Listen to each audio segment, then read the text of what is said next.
Potential कितना है सईद अहमद साहब, इसमें कितना बिलियंस ऑफ डॉलर्स का पोटेंशियल है पाकिस्तान के आईटी एक्सपोर्ट्स में? थैंक यू जी फॉर इनवाइटिंग मी। सबसे पहले तो आपकी बात को बढ़ाता चलूं कि आईटी सेक्टर का एक्सपोर्ट्स में खास बात यह है कि ये 90% सरप्लस होती है। इसका मतलब कि आप अगर $100 एक्सपोर्ट कर रहे हैं तो सिर्फ $10 की इंपोर्ट है। सो ये हमारी जो एक्सपोर्ट डेफिसिट है उसके लिए बहुत ही ये कारआमद है। अगर हमारी पिछले 15 साल की पॉलिसीज अच्छी होती तो आज पाकिस्तान को कम से कम $30 अरब की आईटी एक्सपोर्ट्स पे होना चाहिए था, मगर ये हमने क्योंकि हमारी काफ़ी सारी प्रॉब्लम्स है जिन्हें मैं हाईलाइट करूंगा, जिसकी वजह से आज हम सिर्फ $3 अरब के ऊपर हैं, जबकि इंडिया इस वक्त $200 अरब पे एक्सपोर्ट्स पे बैठा हुआ है और फिलीपींस जैसी कंट्री सिर्फ कॉल सेंटर से $30 अरब कमा रही है। तो एक्सपोर्ट पोटेंशियल तो बहुत है। मैं ये समझता हूँ कि कम से कम 300% ग्रोथ हो सकती है पर ईयर। इसका मतलब है हम $2 बिलियन पर ईयर ऐड कर सकते हैं इजीली, अगर हमारी पॉलिसी रिजीम ठीक हो और जरा लॉन्ग टर्म सोच को लेकर चले तो। अच्छा, लेकिन ये जिस तरह हमने भारत की मिसाल दी है तो वहाँ पर तो मैंने देखा कि बाकायदा शहर, आपने भी देखा हो कि शहर बाकायदा आबाद हैं जहाँ पर स्टूडेंट्स आते हैं और ख़ासतौर पर स्किल्स की ट्रेनिंग हासिल करते हैं।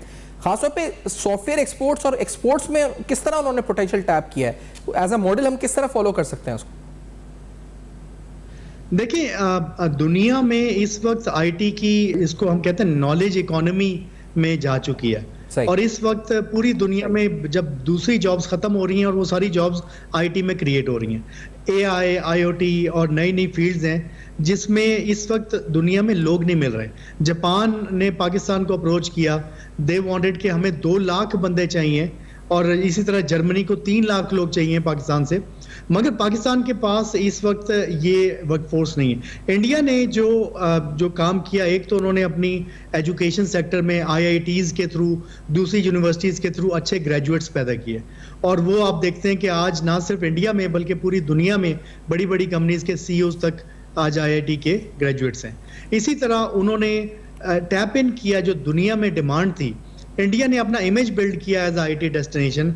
उन्होंने आसानियां पैदा की, जिसको कहते हैं कि गवर्नमेंट आईटी के रास्ते से हट गई, उनको फ्रीली काम करने दिया, और उससे हुआ ये कि बड़ी बड़ी कंपनियों ने अपने सेंटर्स बनाए इंडिया के अंदर और अरबों डॉलर्स का काम वो इंडिया में लेके आए।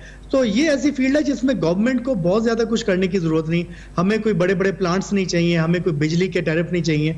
ये नेचुरली ग्रो हो सकती है, सिर्फ ये कि एक जिसको कहते हैं ईज ऑफ डूइंग बिजनेस और एक एनेबलिंग एनवायरनमेंट क्रिएट कर दें। इंडिया ने यही किया कि वहाँ पे गवर्नमेंट रास्ते में नहीं आई आईटी सेक्टर के, और जो नेचुरल ग्रोथ थी, इस वक्त दुनिया में इतनी रिक्वायरमेंट है कि नेचुरली अगर पाकिस्तान अपने आप को पोजीशन कर दे तो ऑटोमेटिकली उसमें पाकिस्तान अपना हिस्सा ले सकेगा, जो कि कम से कम $30 से $40 अरब का। अच्छा, ये हमने देखा कि कल भी एक पैकेज की बात हुई, और इससे पहले उन्होंने कहा कि हमने जून 2023 में एक आईटी पैकेज दिया था, और तकरीबन क्योंकि जो नंबर्स कोट करती है गवर्नमेंट के 7 माह जो फिस्कल ईयर के रहे, इसमें 13% का इजाफा हुआ। लेकिन आपने जिस तरह पहले कहा कि ये तो कुछ भी नहीं है, आप कह रहे हैं कि इजाफा $3 अरब नहीं बल्कि $30 बिलियन पे हम होते अगर हमारी कोताहियां नहीं होती। तो ये कोताहियां क्या थी? क्योंकि हमने पैकेजेस भी सुने तवातुर हुकूमतों के, और हमने बार बार ऐलानात सुने कि सॉफ्टवेयर पार्क, आईटी पार्क 16 मैंने सुना है कि ऐसे पार्क्स और ऐसी जगहें डेजिग्नेट की हुई हैं। तो ये जो गवर्नमेंट की अप्रोच है, समझ नहीं सके इसको। What was the problem? क्या कोताही थी जो $30 बिलियन तक नहीं पहुंच सके हम? देखिए, अगर कहते हैं डेफिनेशन ऑफ इंसैनिटी, पागलपन की, तो डेफिनेशन ये होती है कि आप बार बार वही काम करते रहें जो पहले कर रहे थे और डिफरेंट रिजल्ट एक्सपेक्ट करें। 2021 में हमारी एक्सपोर्ट्स 47% पे चली गई थी, बट देन उसमें ऐसे हमने कुछ पॉलिसी में इश्यूज आए कि वो वापस -0.5 पे आ गई। अब कह रहे हैं कि 13% पे है। तो इसमें जो कुछ बड़ी पॉलिसी की मिस्टेक्स हैं, सबसे पहले तो मैं कहूँगा कि कंटिन्यूटी ऑफ पॉलिसीज नहीं है। तो जब गवर्नमेंट कोई पॉलिसी अनाउंस करती है, उस पर इंटरनेशनली अट्रैक्ट करती है लोगों को। For example tax exemption announce की गई थी 2025 तक, मगर फिर आईएमएफ के प्रेशर में वो रिवर्स कर दी गई पॉलिसी, और 1 साल में 3 दफ़ा पॉलिसी चेंज हुई। इसमें एक तो गवर्नमेंट का ट्रस्ट लूज हो जाता है, इन्वेस्टर्स ट्रस्ट नहीं करते, इंडस्ट्री का ट्रस्ट हट जाता है गवर्नमेंट के ऊपर से। उसके अलावा पॉलिसी कंटिन्यूटी के अलावा जो हमारे इदारे हैं, एफबीआर से लेकर आपके EOBI, ये सारे सोशल सिक्योरिटी, सो मैंने इतने इदारे हैं, वो बहुत बड़ी रुकावट हैं IT इंडस्ट्री के रास्ते में, क्योंकि ये इदारे बने थे टेक्सटाइल सेक्टर, इंडस्ट्रियल सेक्टर के लिए, और वो नॉलेज इकोनॉमी की कंपनियों को समझते नहीं, तो वो हमारे रास्ते की रुकावट बनते हैं। मगर सबसे बड़े मसले जो मैं कहूँगा पॉलिसी की मिस्टेक्स की लास्ट गवर्नमेंट में भी, वो ये थी कि एक तो ऐसी पॉलिसीज अनाउंस की गई फ्रीलांसर्स के हवाले से, रिमोट वर्किंग के हवाले से। देखें, IT वर्कर इस वक्त सबसे हाईएस्ट पेड वर्कर है पाकिस्तान में। अच्छा। और वो बहुत ज्यादा टैक्स देता है पेरोल का, 30% से ज्यादा पेरोल टैक्स देता है। जब आप रिमोट वर्कर्स, बाहर से कंपनियां आती हैं और इलीगली यहाँ से हायर करती है, रिमोट वर्क करती हैं, तो वो पेरोल टैक्स उनको ना वो देती हैं, वो बाकी टैक्सेस नहीं देती।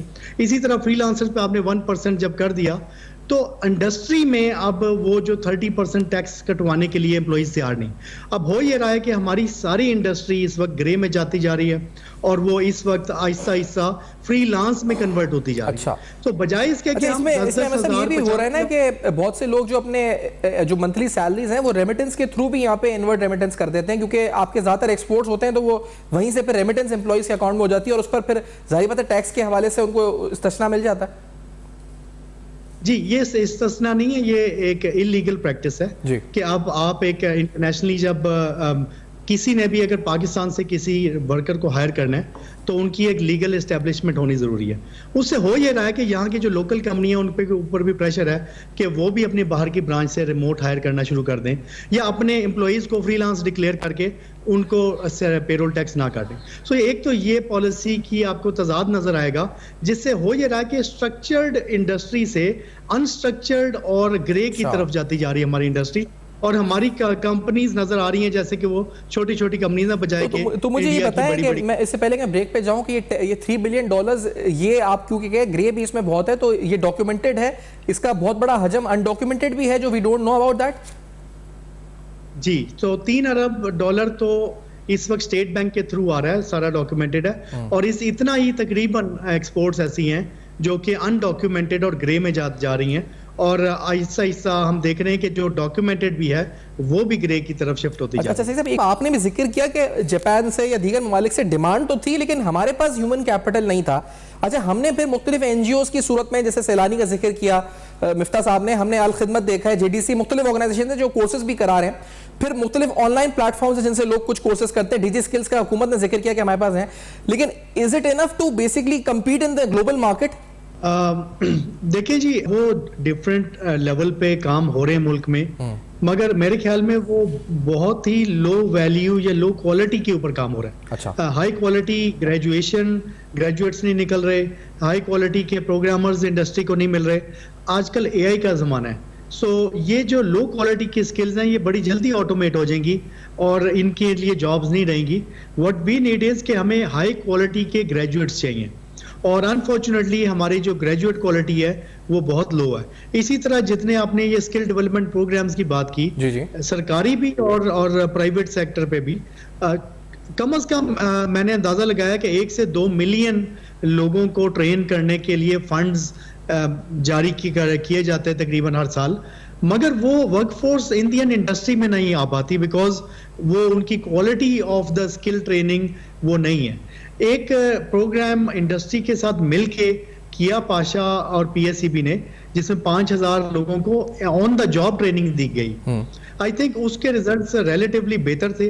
What we need to do is हमें नए मॉडल्स को देखना है। ये पिछले 15-20 साल से जो हम स्किल डेवलपमेंट प्रोग्राम चला रहे हैं उनकी इफेक्टिवनेस नहीं है। अच्छा। और क्लियरली वो नजर आएगा आपको, हर कंपनी में ओपन जॉब्स हैं हजारों की तादाद में, और वो दे कैन नॉट, उनको बंदे नहीं मिल रहे। लेकिन ये बड़ी सीरियस बात है कि हम अगर यूनिवर्सिटी ग्रेजुएट्स हैं उनकी क्वालिटी पर भी आप कह रहे हैं कि हमें दे आर नॉट सेटिस्फैक्टरी, और दूसरा जो स्किल डेवलपमेंट प्रोग्राम्स हैं मुख्तलिफ प्लेटफॉर्म्स के, NGOs के, या तो वहां पर भी जो क्वालिटी ऑफ जो आउटपुट है वो दैट इज नॉट सेटिस्फैक्टरी।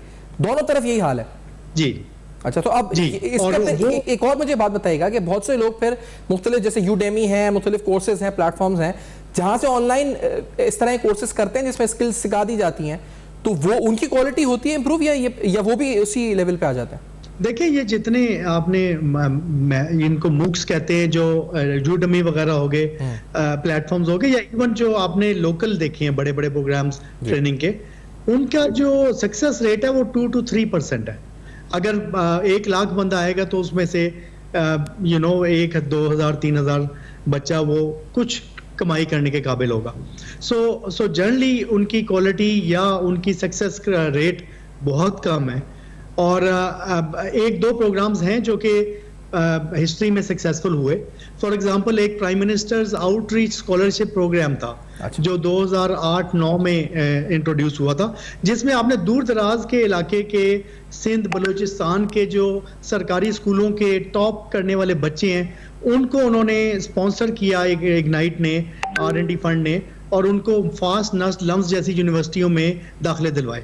ये बहुत ज़बरदस्त प्रोग्राम था और वो सक्सेसफुल हुआ। मेरे ख्याल में हमारे तालीमी निज़ाम का मसला ये है, वो बच्चा किसी काबिल है, उसका एप्टीट्यूड है, उसके पास पैसे नहीं है, और जिसके पास पैसे हैं वो शायद उसका एप्टीट्यूड नहीं आईटी में। तो हुकूमत को चाहिए कि वो मैसिव लेवल पे under grade scholarship program launch करे जिसमें 50,000 बच्चों की स्कॉलरशिप्स टोटली मेरिट पे दे, तो उससे मेरे ख्याल में क्वालिटी ऑफ द ग्रेजुएट। ठीक है, फिर इसमें जो शाखें मुख्तलिफ होंगी, जैसे गवर्नमेंट के जो वेबसाइट्स है उस पर जो नंबर्स हैं, एक तो ई कॉमर्स को रिकगनाइज करते हैं, सॉफ्टवेयर डेवलपमेंट है, हार्डवेयर साइड है, इंफॉर्मेशन टेक्नोलॉजी के और दीगर शोबे हैं।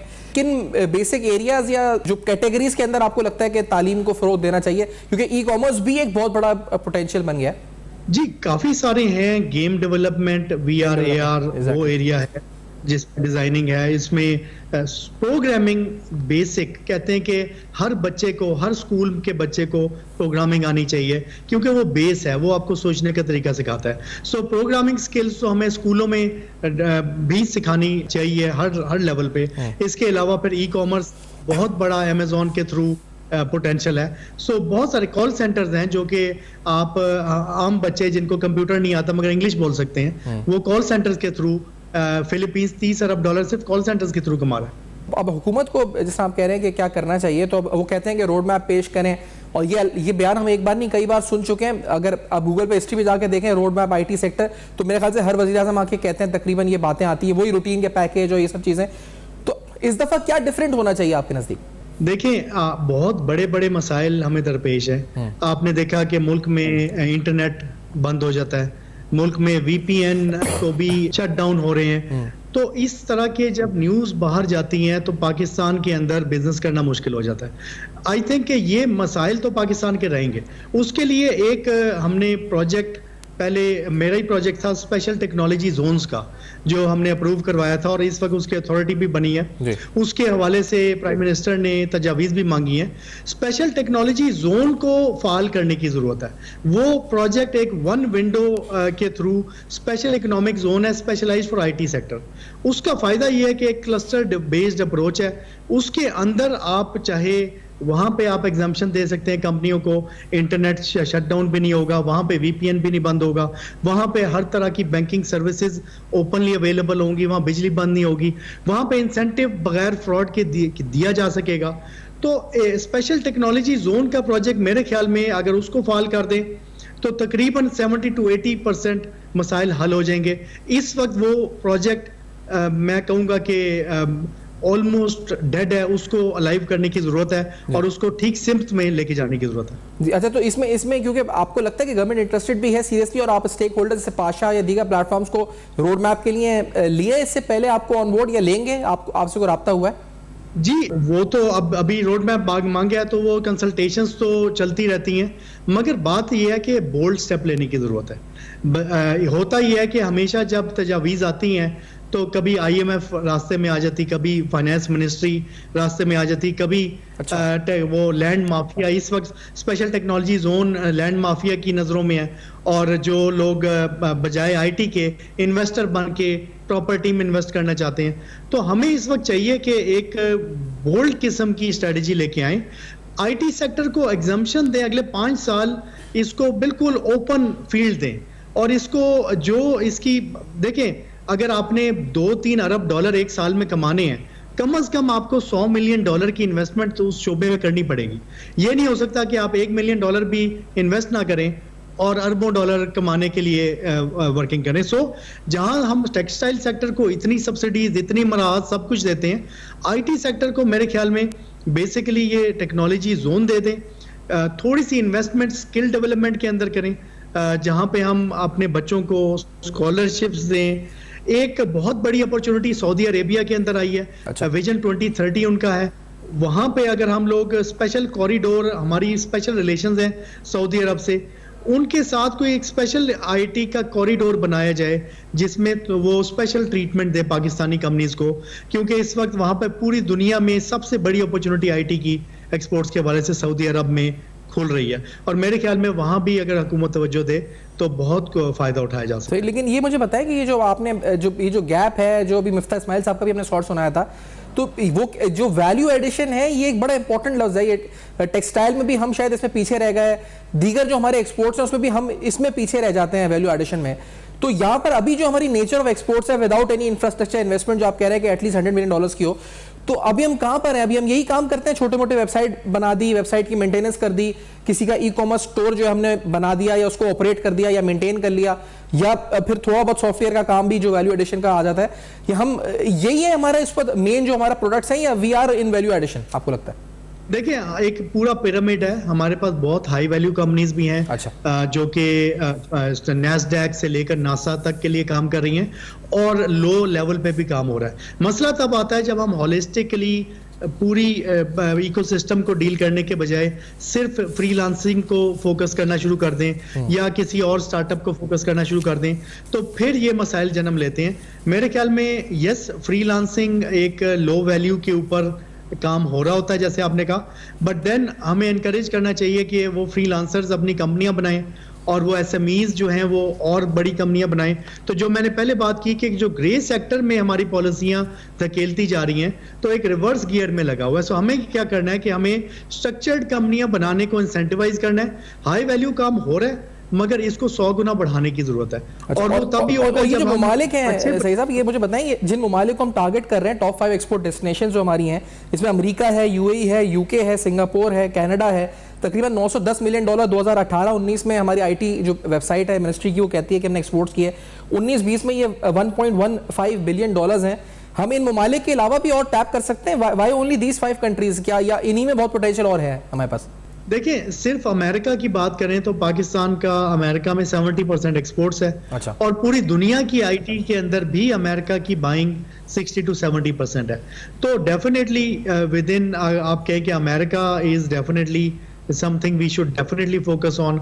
मगर उसके अलावा जैसे मैंने कहा, मिडल ईस्ट में स्पेशली सऊदी अरब एक बहुत बड़ी अपॉर्चुनिटी बन के सामने आया, उसको फोकस करने की जरूरत है। आजकल काफी देर से जापान पाकिस्तान के साथ कोशिश कर रहा है कि एक इस तरह का सिस्टम बने जिसमें वहाँ पे आबादी बहुत ज़्यादा एजेड हो गई है, उनको यंग टैलेंट चाहिए। तो जापान के साथ स्ट्रेटेजिक रिलेशंस बना के उनकी नीड को पूरा किया जा सकता है। मेरे ख्याल में हमें सर्टेन मार्केट्स में फोकस करने की जरूरत है, जिसमें अमेरिका, सऊदीया और जापान जैसी मार्केट्स। पोटेंशियल है। मैं बहुत शुक्रिया अदा करूंगा, आपने प्रोग्राम में ज्वाइन किया।